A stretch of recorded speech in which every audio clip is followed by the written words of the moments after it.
Ancient humans lived near rivers, lakes, and wells.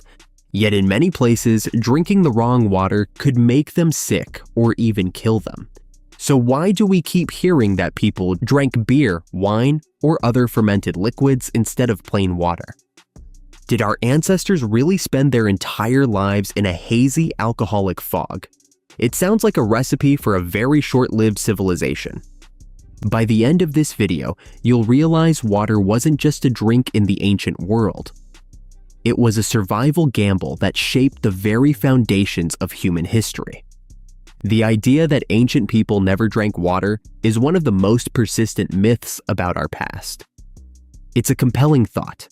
A world where everyone, from toddlers to the elderly, was constantly buzzed because the water was too deadly to touch.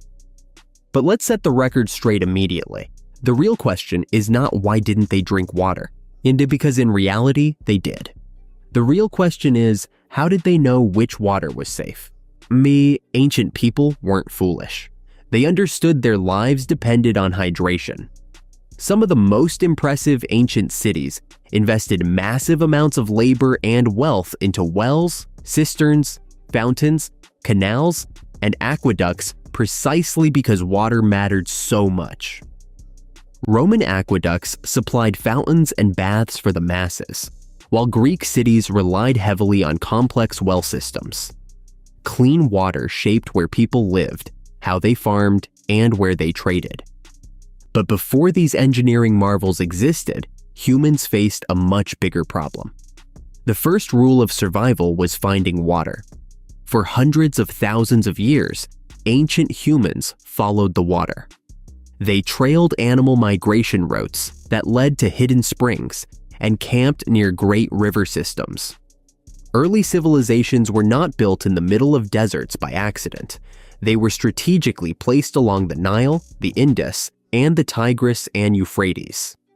In Mesopotamia, life depended entirely on water management. This wasn't just about having a cup of water to drink. It was about the survival history of a species that needed water for everything: farming, animals, cooking, and transport. However, living near water did not always mean having safe drinking water. A river could provide life, but it could also be a source of deadly parasites or waste. The same river that kept a village alive could also be the thing that destroyed it. Ancient people didn't understand bacteria or viruses the way we do today, but they were not unobservant. They noticed patterns.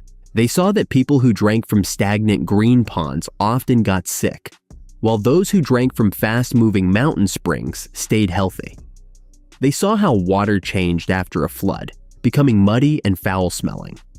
They knew that if a dead animal was floating in a stream, the water downstream was no longer safe. This wasn't modern science, but it was advanced survival intuition. They categorized water by its source.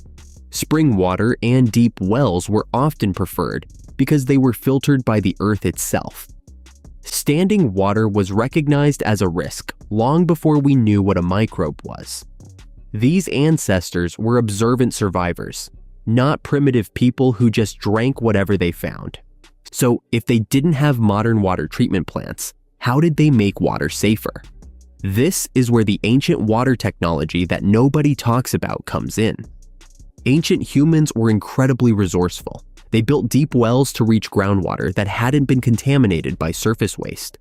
They created cisterns, vast underground rooms lined with waterproof plaster to catch and store every drop of clean rainwater.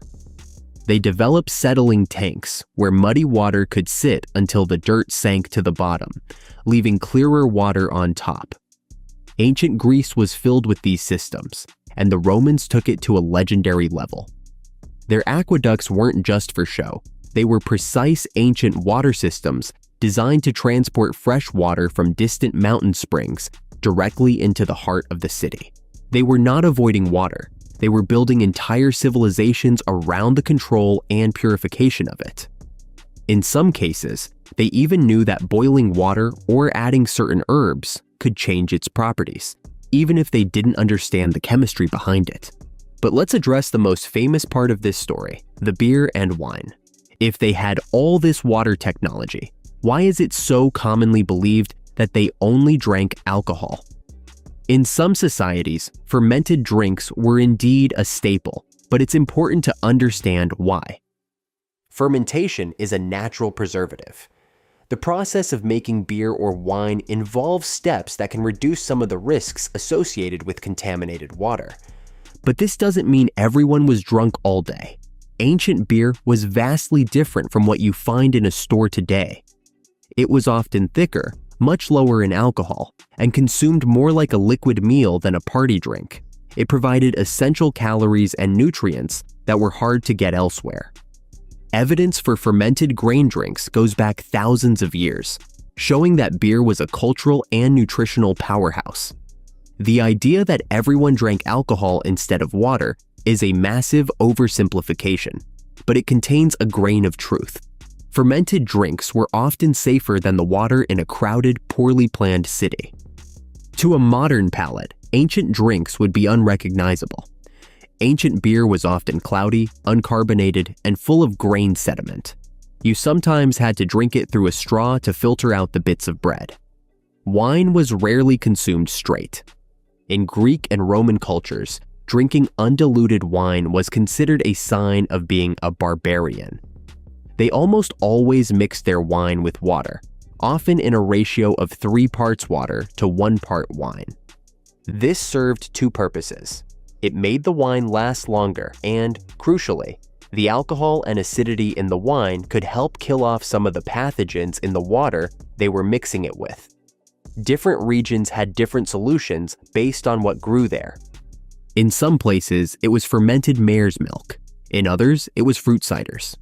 These drinks had social, religious, and nutritional roles that were just as important as their role in hydration. The real secret to ancient survival wasn't a magic recipe. It was knowing the source. Ancient people judged water by its context. They knew that flowing water was generally safer than stagnant water.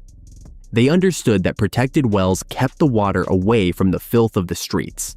They built rules and social taboos around where you could wash clothes and where you could collect drinking water. Roman aqueducts specifically sought out springs and groundwater sources that were naturally filtered.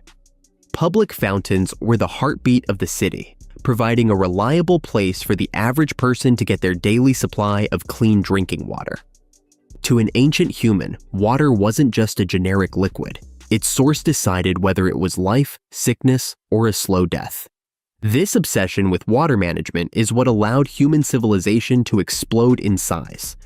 Without the ability to provide clean water to thousands of people in one place, big cities would have collapsed under the weight of disease.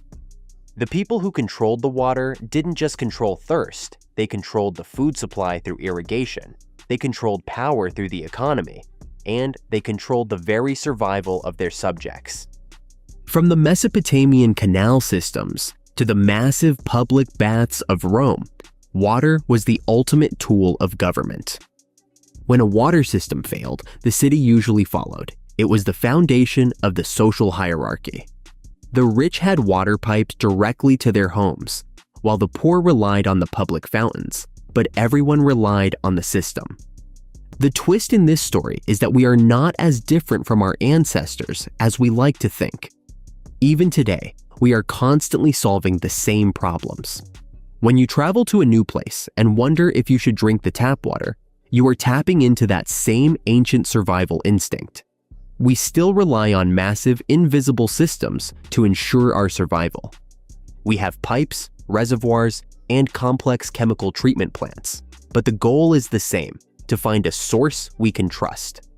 Ancient people used their senses and their engineering skills to bridge the gap between a muddy river and a safe drink. The difference between us and them is not that we drink water and they didn't. It's that we have the luxury of not having to think about where it comes from. We have invisible systems making it safe before it ever reaches our glass. So, did ancient humans never drink water? Of course they did. But they respected it in a way we often forget to. They knew that water was the most valuable thing on Earth. They used beer, wine, and milk when they needed to, for nutrition, for safety, or for ritual, but water remained the central pillar of their existence. They didn't avoid it, they mastered it. They built the world around it. They knew that in the ancient world, the difference between a thriving empire and a ghost town was nothing more than the quality of a single spring. Now here's something even stranger. If ancient humans struggled so much with clean drinking water, how did massive cities like Rome manage to survive without modern plumbing and high-tech filters? The answer is way more advanced than most people think. Subscribe, because that is a mystery we're diving into next.